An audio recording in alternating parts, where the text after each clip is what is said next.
That's on DSTV, channel 279. We are streaming across the world on Facebook at TV3 Ghana. The details now. Leaders of the Nogbopo town say they will not back down on their 14-day ultimatum to Archbishop Charles Ejinasari, the founder and leader of Perez Chapel International, to appear before them to resolve a dispute arising from this comment that he made that the Nogbopo area is noted as a demonic headquarters of the Volta region. The National Peace Council, in a statement on Tuesday, called for peace between the chiefs and people of Nogbopo and Archbishop Ejinasari. Convener of the Nogbopo community, Nufia Laga Mawufemo Kobla Nonyigbe, has said that the Archbishop is yet to render an apology to the community and they would like him to appear before the elders of the town to do the honorable thing. Archbishop Ejinasari on May 28 explained that he had no intentions to cast a slur on the people of Nogbopo when he made the comments. He further elaborated that the comments of the Archbishop are nothing but stereotype against the community. Nonyigbe also lamented the implications of the Archbishop's comments, which he said are likely to affect the next generation.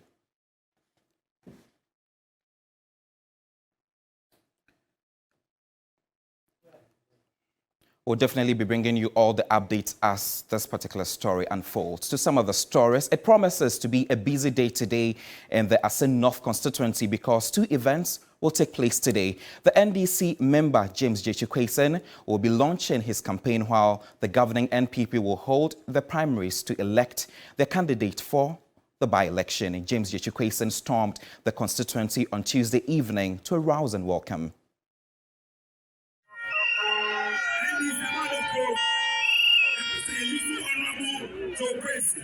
I will fight for Asin North with my last breath.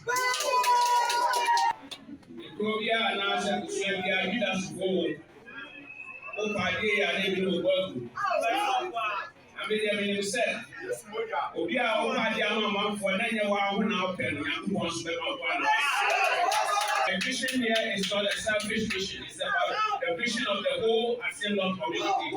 And Asin will achieve it.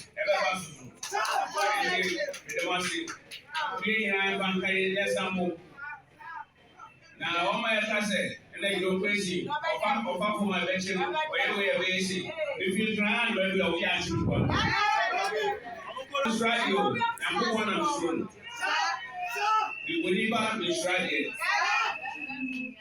The grandma boy, the apple do. She knew how we hear me, you question. So almost here, you know what cross the ground. Let's stand what make now.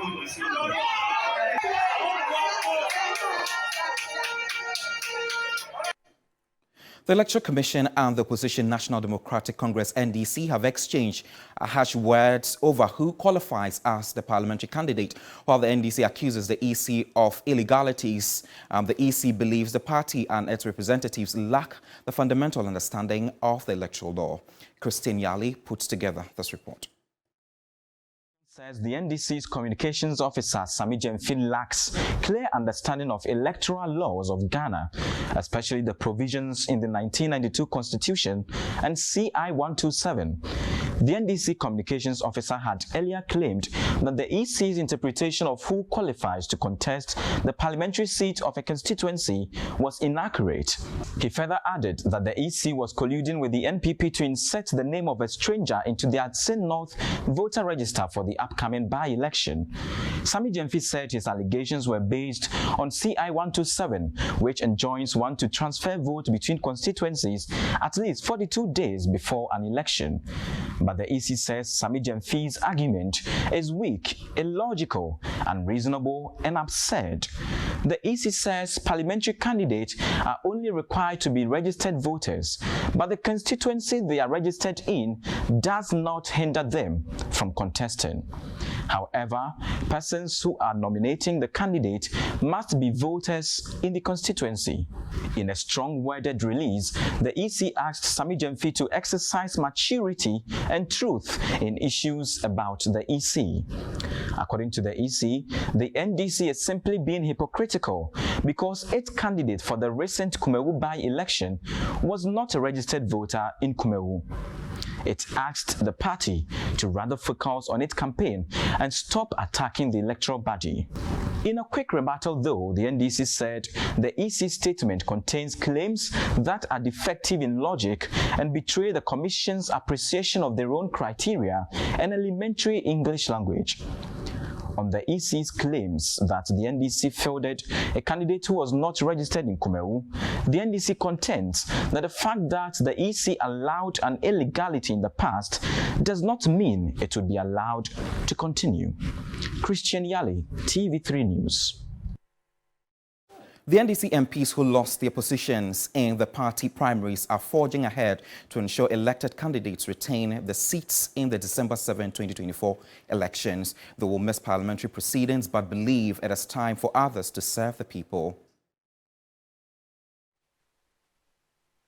The National Democratic Congress had its parliamentary and flag bearership primaries on May 13. In the parliamentary race, 17 MPs lost their positions to represent their constituents again in the 2024 general elections. Well, Parliament resumed Tuesday, June 6, and we have been speaking to some of these MPs who lost their seats or positions, how they feel about the loss and what we should expect from them. MP for Sege, Christian Otutei, has been in Parliament for 3 terms and was seeking the mandate of the NDC delegates for the 4th term. He says he is not bitter because of the loss. I'm very free. I live a normal life as before. I don't even have to think of it because the person coming to replace me is an NDC person. And all my aim and target now is how do we win 2 seats. I mean, what I mean by 2, Mahama winning and then my constituency also winning. Why should I be bitter? I also took it from somebody. So if today somebody also takes it from me, I will be selfish to be bitter. MP for Biakuye, Kwejo Nyampon Abuaje, is a technocrat and a former chief executive of the Ghana Highways Authority who was seeking a 3rd term as a legislator. In his view, he worked hard to promote development in the constituency, but the loss will not stop him from helping the party succeed in the 2024 elections. It didn't take me more than 10 minutes to get over it. My thing was to tell my family, and that was it. So bitterness, no. I've been in positions before, and this will not be the last. So the thing is that we should strive to make sure that we win the seat. The MPP government has really mismanaged the country. MP for Garu, Albert Alazuga, who has served the people for 12 years, also lost in the parliamentary race. It's a competition, and when you are going to any competition, whether political or in sports or any other arena, you should prepare for either you win or lose. And so it happened that I lost. And so it didn't take me a long time to put myself together. He says losing in a competition is normal as he has won and lost elections in the past. I'm very fine. Immediately after the election, that's the next day, I organized my campaign team. We went to congratulate my opponent. I assured him that myself and my team will support him so that at least we can retain the seat. The MPs are confident that the party will win the 2024 general elections, but will not be complacent. Evelyn Tenkma, TV3 News, Accra. Parliament on its resumption had to deal with the Supreme Court's order to expunge the name of embattled Assin North MP James J. Chikwesens, and the Speaker referred the matter to the plenary. Kumla Kloche reports. First day of reporting to Parliament after an over 2 months break, over 65 bills will be considered with over 700 questions meant for ministers of state to respond to. As the business of the House commenced, a replacement for the late Kumewu MP took place, with the House urging him to emulate the professionalism of the late MP. But there's a more pressing demand by the judiciary on the legislature. Parliament will have to dispassionately consider the next course of action. That is, how to comply with the order of the Supreme Court, I quote, to expunge the name of James Yachi Kwesen as a Member of Parliament for Asen North constituency, unquote. The House is to decide on the procedure to do so, not the Speaker. I'm, however, enjoined by the standing orders of Parliament to make provision as are deemed fit, since no procedure has been laid down by any rules of practice of the House to comply with this new development of an order on a declaratory judgment. Komla Kluche, TV3 News, Parliament House, Accra. So within the camp of Parliament, the Speaker of Parliament's official SIM card has been blocked despite being registered. There's a deliberate push by MPs to have the National Identification Authority and the Communications Minister hauled before Parliament to address the 8 million SIM cards that have been blocked. If possible, because we are talking about over 8 million SIM cards that have been disconnected, including even the SIM card of the Speaker of Parliament, not the Deputy, but the Speaker of Parliament himself. His official SIM card was disconnected, even though it was registered in the name of Parliament of Ghana. We have judges, we have lawyers, we have doctors, MPs whose SIM cards were disconnected. Even me, my SIM card was disconnected. Our SIM cards were disconnected. It is important that the Minister briefs this House, even if possible today, because people's livelihoods have been affected. And people's more money they use for their transactions has been stuck. You understand me? On their cards. And Mr. Speaker, it is important that this House takes into consideration that the National Identification Authority has failed to issue any Ghanaian citizen a Ghana card in any district NIA office since December 2022. And so it is not the fault of the Stubborn Academy that we've not been able to register our SIM cards. It is not the fault of any Ghanaian that they have not been able to register SIM cards.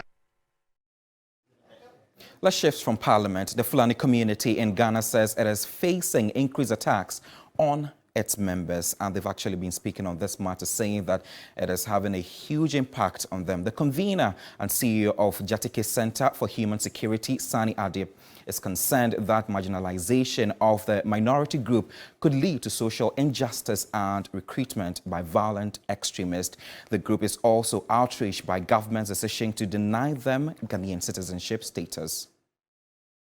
Community in Ghana say their kinsmen have been killed and maimed over the last 3 years, with more than 5,000 cattle also belonging to them killed and their abodes torched in mob attacks. Sirigu in the Upper East region, Mamikrobo in the Eastern region, Bono East and the Oti regions are some of the areas where persons of Fulani extraction have come under attack. The heads of cattle have caused a long-term conflict between indigenes. The Fulani community is concerned about the stereotyping of their minority group, which is fueling the attacks on them. I don't know where in the world where one person or two people will commit a crime and then the whole community is held responsible. Not only that, they will go and attack even a child of 3 years, 2 months, who hasn't got anything to do with that particular thing. This is too serious. So, Convener and CEO of the Jatike Center for Human Security, Adib Sani, warned that the situation could pose a national security threat if efforts are not focused on resolving it. When any group within the society is alienated or subjected to any form of discrimination, it creates a fertile ground for social unrest, extremism, and violent reactions. Such marginalization erodes trust in the state, fuels grievances, and undermines the legitimacy and effectiveness of governance structures. When marginalized communities are left vulnerable and unprotected, it breeds a sense of injustice and fuels resentment. The president of the Ghana National Association of Cattle Farmers, Imam Hanati Sunday, believes a national approach is needed to foster cohesion among indigenous farmers and Fulani herdsmen. If there are laws and there are policies at ground levels, whether you see the person who destroys your farm or not, the committee, as long as confirming that this farm is being destroyed by cattle, we will sit with them to make sure that we all come together to find a way of compensating the farmer. The group is outraged by the government's decision to deny them Ghanaian citizenship status. The discrimination being meted to us with our children, whereby our forefathers built this nation. There's no doubt about that. Me speaking, my father served in the West African Frontier Forces. Also, he was part of the Gold Coast Regiment. But today, I myself been denied citizenship. And this is very serious that we have to call the attention of the government. The discrimination, where it is going, is very dangerous. It says it is open to dialogue to save the lives of its members. Let's do some health stories now. The outbreak, of anthrax in the Binduri district in the Upper East region has sparked concerns among health authorities and communities alike. With one confirmed fatality and 11 individuals infected, the situation demands attention to prevent spread. But could this be a public health emergency? My colleague Emmanuel Samani has more on this report. Anthrax is a bacterial infection caused by the spore-forming bacterium Bacillus anthracis. While rare, it has gained notoriety for its potential to cause severe illness and even death, particularly in livestock and occasionally in humans. The disease can be transmitted through direct contacts with infected animals or their carcasses, as well as the ingestion of contaminated meat or in the inhalation of spores. Well, the recent outbreak in Binduri district occurred after individuals consumed the carcasses of dead cattle infected with anthrax. Tragically, one life has been lost and 11 others have been infected. As a result, health authorities are intensifying their efforts to contain the spread of the disease and prevent further casualties. Now, the big question is whether this outbreak should be a cause for broader concern and potential public health emergency. While anthrax can be serious, it is important to note that the current outbreak is localized to the Binduri district. Nevertheless, it serves as a stark reminder of the importance of vigilance and proactive measures. Health experts emphasize that neighboring districts should be on high alert, prioritizing surveillance activities and bolstering their preparedness. However, it is crucial to maintain perspective by adhering to preventive measures and swiftly identifying and treating suspected cases. The risk of a widespread health emergency can be mitigated. Emmanuel Samani, TV3 News. Veteran Supreme Court Judge Justice Jones Victor Mawulom Doche takes a bow after 21 years of active service ahead of his formal retirement on Thursday, June 8. Justice Doche thanked former President John Agyekum Kufuor for giving him the opportunity to serve at the High Court bench. He was speaking at a valedictory ceremony organized for him at the Apex Court. I also appreciate His Excellency President Kufuor, who gave me the opportunity upon the recommendation of the bankers. Myself, Justice Eni Yeboah, the former Chief Justice, Justice Mafusao. We sincerely apologize for the quality of the sound there. Let's do some other stories. And more than 17,000 people are being evacuated after a major dam in Ukraine was breached. Ukraine's President Zelensky says the dam was mined by Russian occupiers who blew it up. Moscow denies this and has claimed Ukraine damaged the dam in a deliberate act of sabotage. At least 24 different settlements in the Kherson region are already flooded, Ukraine's interior minister says. A state of emergency has been declared in the Nova Kuvoya district, and the water level is reported to have risen to more than 11 meters, which is 36 feet. EU Council President Charles Michel blamed the outbreak of Russia, saying the destruction of civilian infrastructure was a war